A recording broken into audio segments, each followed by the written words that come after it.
Hello, friends. Welcome to the Cable Networking and E-Learning program of Lokmanya Tilak Mahavidyalaya Vani in association with Shikshan Prasarak Mandal Vidyalaya and Junior College. I am Anand Hood. I welcome you to the period of English. Friends,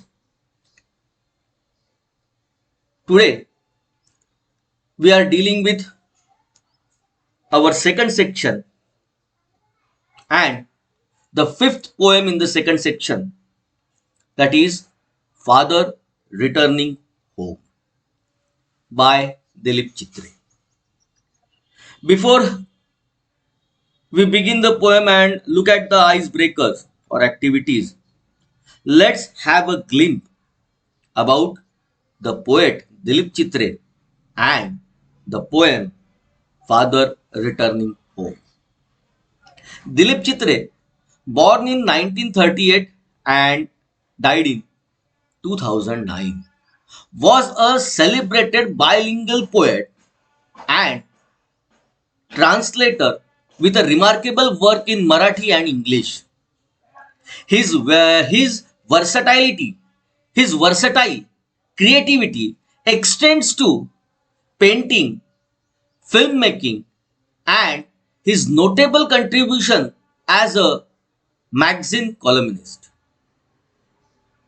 He received the prestigious Sahitya Akademi Award both for poetry as well as for his well-known translation work Says Tuka, popular Abhangas, spiritual poem that is known that is meant by Sant Tukaram. He had started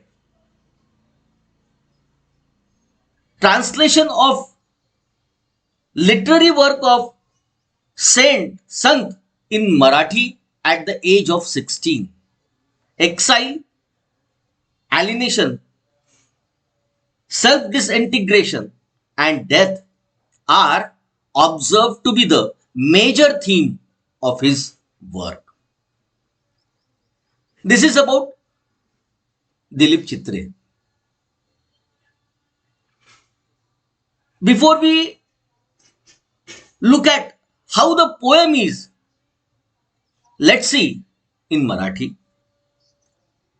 मित्र हो, दुसरा section poetry section जे आहे त्याच्यामधली 5वी कविता आपण आज अभ्यासतो आहे, जिचं नाव आहे father returning home by Dilip Chitre. Dilip Chitre यांचा जन्म 1938 साली आणि मृत्यू 2009 साली झाला. ही वॉज नोन ॲज, त्यांना ओळखलं जायचं बायलिंग्वल पोएट म्हणून, की जे दोनही भाषेत, बायलिंग्वल म्हणजे दोनही भाषेत जे कविता करतात असे दिलीप चित्रे हे एक कवी होते. अँड ट्रान्सलेटर, ते भाषांतर करण्यामध्ये एक्सपर्ट होते, मराठी आणि इंग्रजी या दोन्ही मध्ये. त्यांची वर्सॅटालिटी जी म्हटल्या गेलेलं आहे, हुनर किंवा त्यांची क्रिएटिव्हिटी ज्याला आपण म्हणतो, ही एक्सटेंड होते आहे पेंटिंग मध्ये. म्हणजे he is also good painter, painting सुद्धा ते चांगले करायचे, फिल्म मेकिंग, अँड त्यांचं जे उल्लेखनीय कंट्रीब्युशन होतं ते ऍज अ मॅगझिन मधलं कॉलमिस्ट ज्याला म्हटलं जाते ते. साहित्य अकादमी अवॉर्ड सुद्धा यांना प्राप्त झाला, दिलीप चित्रेंना. आणि त्यांचं प्रामुख्याचं जे कार्य होतं ते ट्रान्सलेशनच्या संदर्भात सेस तुका, जे पॉप्युलर अभंग होते संत तुकारामाचे, त्यांचं जे त्यांनी मराठीमध्ये भाषांतर केलेलं आपल्याला पाहायला मिळतंय. त्यांनी जे त्याचं भाषांतर केलं, ट्रान्सलेशन केलं, त्याकरता आणि त्यांच्या कवितांकरता त्यांना अशा प्रकारातला साहित्य अकादमी अवॉर्ड प्राप्त झाला. आणि वयाच्या 16व्या वर्षापासूनच या व्यक्तींनी भाषांतराचे, म्हणजेच आमच्या संतांचे जे अभंग आहेत या अभंगांचं भाषांतर करायला सुरुवात केली होती. एक्साईल, ॲलिनेशन, सेल्फ डिसइंटिग्रेशन. आता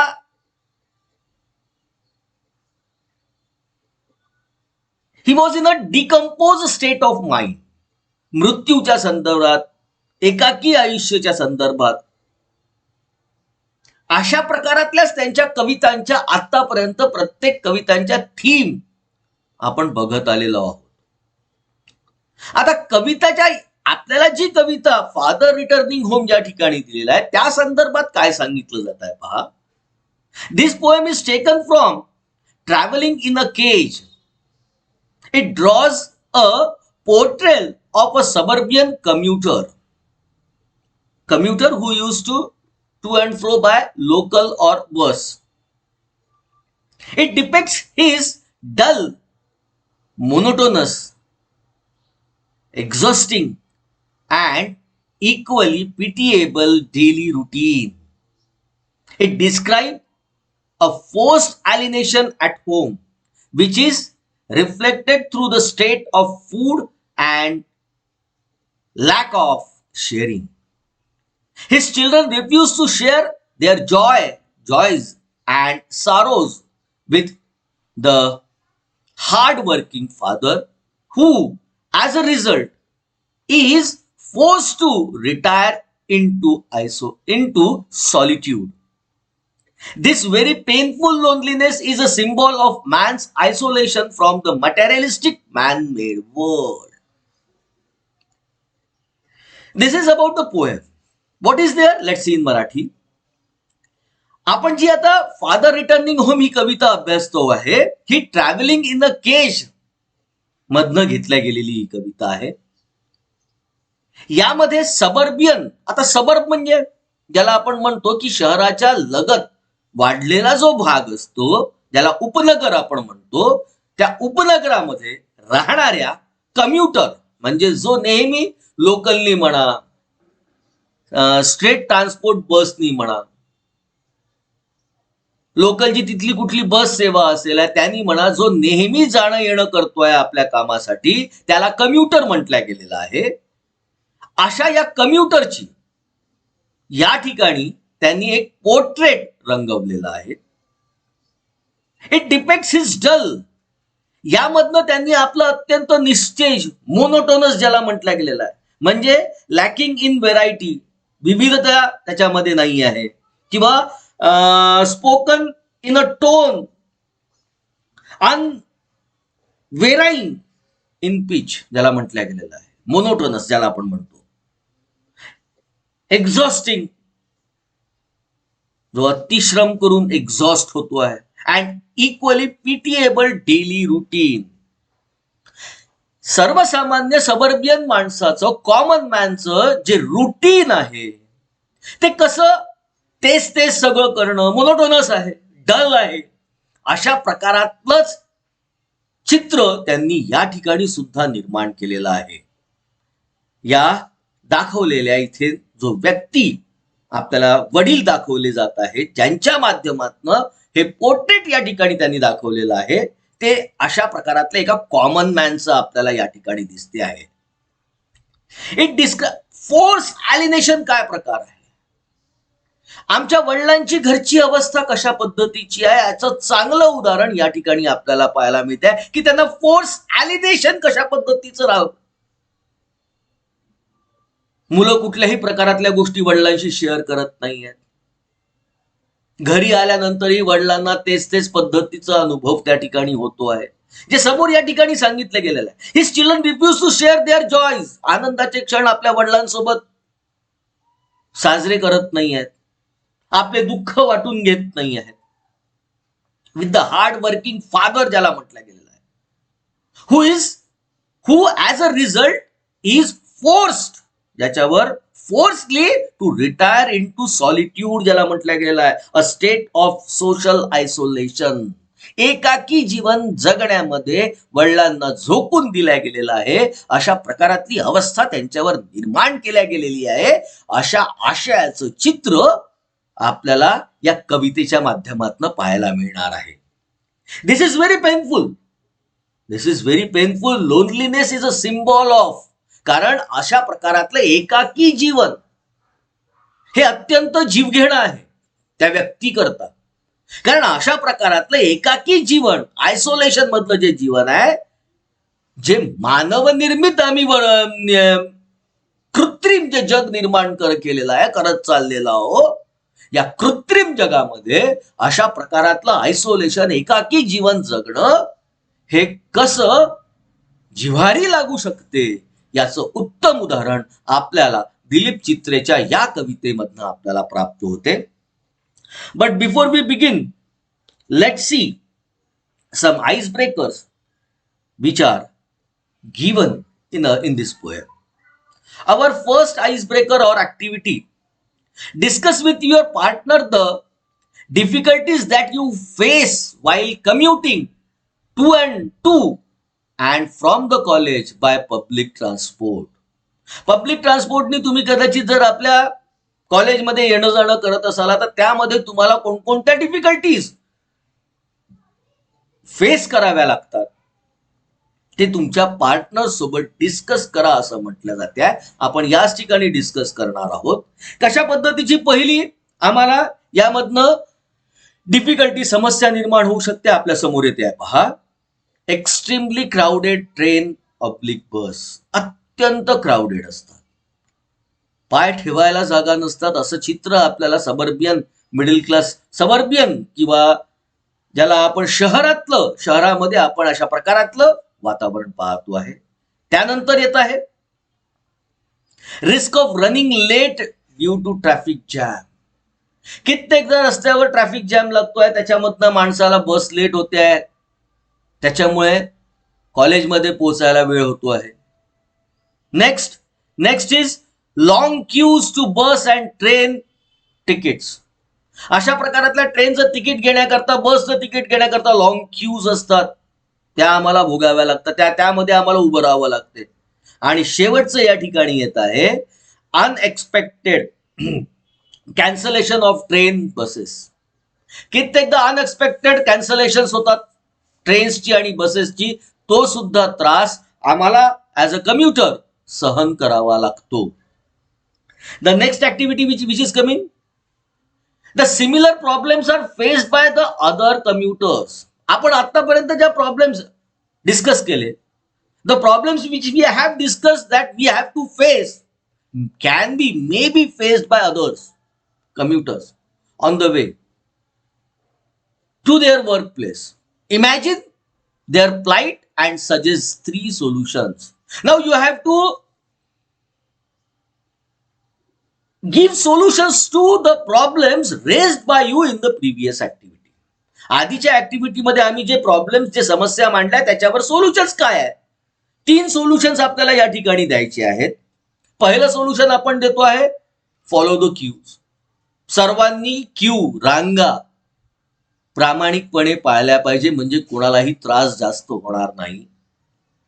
नेक्स्ट, हेल्प ईच अदर. एकामेकांना सातत्याने मदत करा. Next, don't make loud noise. उगाच तिथे गोंधळ करू नका, आवाज वाढवू नका, कारण याचं सुद्धा इरिटेशन कित्येकांना होत असते. Now let's see the next activity. What is there? Complete the following table. A tabular form is given in front of us, and now we have to read the columns and try to write what is there. 2 columns दिलेले आहेत. The way our elders take care of us. In the first column काय दिलेलं आहे? The way our elders take care of us. आपली काळजी कसे घेत असतात आमचे वडीलधारी व्यक्ती. पहिलं दिलेलं आहे लव प्रोटेक्ट अस. प्रेम देतात आणि आम्हाला प्रोटेक्ट सुद्धा करतात. आता अजून कोणत्या गोष्टी होऊ शकतात आपल्या संदर्भात? आपली काळजी घेणाऱ्या, आपले वडीलधारी व्यक्ती आपली जी काळजी घेतात त्याच्यात अजून कोणत्या गोष्टी होऊ शकतात? तर त्याच्यामध्ये आपल्या समोर येते आहे शेअर लाईफ एक्सपिरियन्स. ते त्याचे अनुभव आमच्या सोबत शेअर करतात.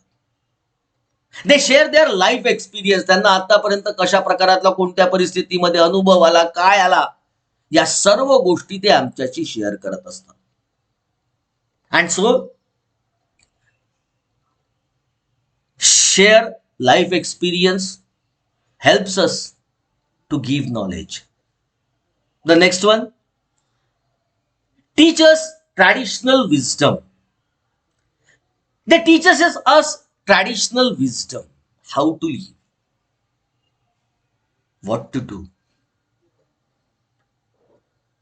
परंपरेनुसार कशा पद्धतीने यायचं आहे, काय करायचं आहे,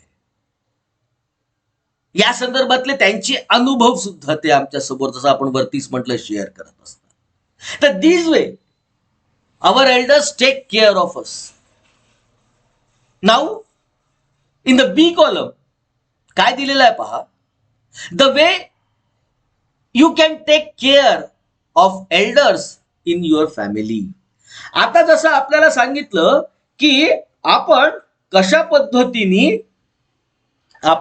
पद्धतीने आपली काळजी कशा पद्धतीने मोठे लोक घेत असतात, या ठिकाणी आता आपल्याला विचारलं गेलेलं आहे की आपण त्यांची काळजी कशी घ्यायची. एक दिलेलं आहे, help them in daily chorus.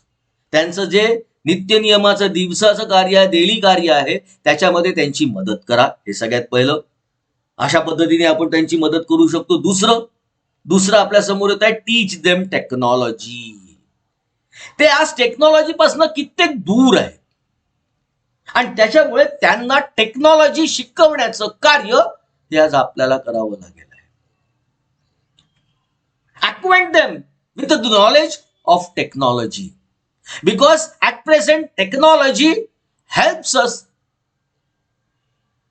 In lot of ways, and so they also know how to use this technology. Then the next one is spending time.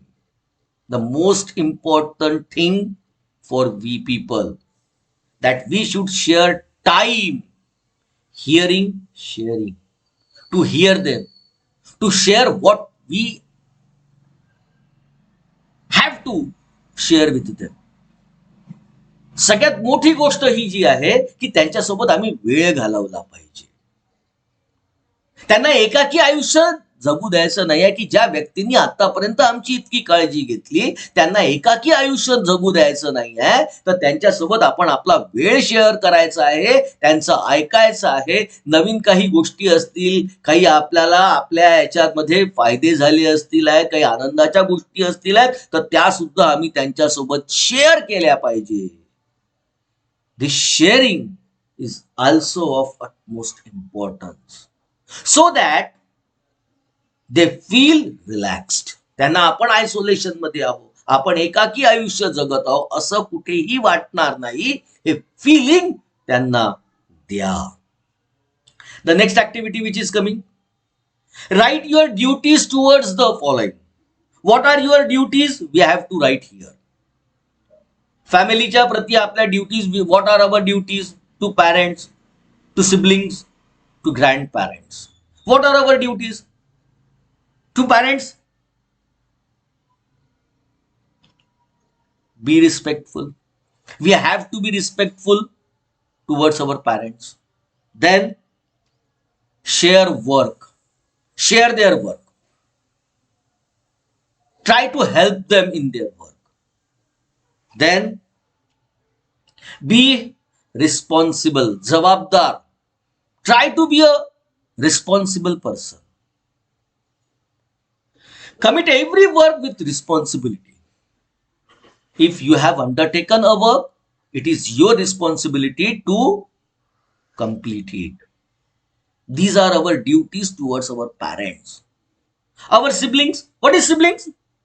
Siblings म्हणजे ज्याला आपण आपले पोरं म्हणतो, त्यांच्या प्रती आपली कर्तव्य काय आहे? तर first, be friendly. You have to be very much friendly with your son and daughter. If जर आपल्याला वाटते की त्यांनी सर्व गोष्टी आपल्यासोबत शेअर केल्या पाहिजे, तर आपण त्यांच्यासोबत फ्रेंडली असणं गरजेचं आहे. Don't try to suppress them. रागवून बोलून त्यांना सप्रेस दाबण्याचं कार्य करू नका. Be friendly with your siblings. Then have spirit of sharing. Try to share each and everything with your siblings. Next is be protective to them. You have to be protective. You have to take care of your siblings. These are our duties towards our siblings. Then our duties toward grandparents. First is take care of them. We have to take care. त्यांची काळजी घेणं आपल्याला गरजेचं आहे. Then acquaint them with technology. त्यांना सुद्धा टेक्नॉलॉजीचं ज्ञान आपल्याला द्यायचं आहे. You have to make them acquaint, make them known about technology. Then the next one, spare time with them. You have to spare your valuable time with them. जेणेकरून त्यांना आपण एकाकी पडलेलो आहो असं वाटणार नाही. These are our duties towards our family. पॅरेंट्सच्या संदर्भात we have to be respectful. आदराने वागायचं आहे, त्याच्यासोबत त्यांचं काम शेअर करायचं आहे आणि जबाबदारीने वागायचं आहे. सिबलिंग्स पोरांच्या संदर्भातल्या आमच्या ड्युटीज, त्यांच्यासोबत फ्रेंडली राहायचं आहे, त्यांच्यासोबत सगळ्या गोष्टी शेअर करायच्या आहेत आणि त्यांची काळजी घ्यायची आहे सुरक्षा प्रदान करून. बी प्रोटेक्टिव्ह टू देम. पण प्रोटेक्टिव्ह होणं म्हणजेच त्यांचं सगळं काम करून देणं नव्हे. त्यांना आपल्या पायावर उभं राहण्यास मदत सुद्धा आपल्यालाच करायची आहे. आमच्या ग्रँड पॅरेंट्सच्या संदर्भात, आजी आजोबांच्या संदर्भात we have to take care. त्यांची काळजी घेणे, नवीन टेक्नॉलॉजीचं ज्ञान सुद्धा त्यांच्यापर्यंत पोहोचवणे आणि त्यांच्यासोबत वेळ घालवणे. These are our duties towards our parents. Then what are our duties? Write your duties towards the following. पुन्हा एकदा, once again, a different tree diagram is given in front of you and you have to write your duties towards school, college. There are two sections once again from school and college, teachers and classmates. What are our responsibilities or duties towards teachers? We have to be respectful. We have to be respectful. टीचर्सचा आदर करणं हे आमचं कर्तव्य आहे. Then be obedient. You have to be obedient. विनम्रतेने त्यांच्याशी बोलणं. आणि let's see the next one, be courteous. You have to be courteous. You have to say thank you, please, sorry, such type of words before your teachers. This is courteous. What are our duties towards our classmates? We have to be harmonious. Be friendly with them. Harmonious. Be helpful. You have to be helpful with them. And the last one, be friendly. These are our duties towards our schools and colleges, teachers and classmates. Friends, we have seen the icebreaker regarding this poem, Father Returning Home. In the next period, we are going to see the actual topic, the actual poem. But before that, we will also see Dilip Chitre's work or about the poem and the poet. But today, before we finish this period, take a homework for today. As I have said you that we are watching the poem of Dilip Chitre. In respect to that, I have given this homework to you. Dilip Chitre has translated Sant Tukaram Abhanga devotional poem, for which He received Sahitya Akademi Award. Browse the internet to collect more information about it. As you are using your mobiles and computer, try to browse on internet to find more information about Dilip Chitre, Dilip Chitre's translation, Sant Tukarama's Abhanga. About this or about he received the Sahitya Akademi Award. You have to get information and try to post it on my personal WhatsApp number. But today, we stop here. Thank you. If you have some problems regarding this video, some icebreakers, kindly contact me. My number is flashing on your screen, and the YouTube link is also given in front of you. Our college link, YouTube link, where you can watch all subject videos along with this video on Principal LTM Vani, and the link is given below. And for my backup and for my videos, the backup link is given below. Kindly watch the videos, subscribe my channel. Thank you.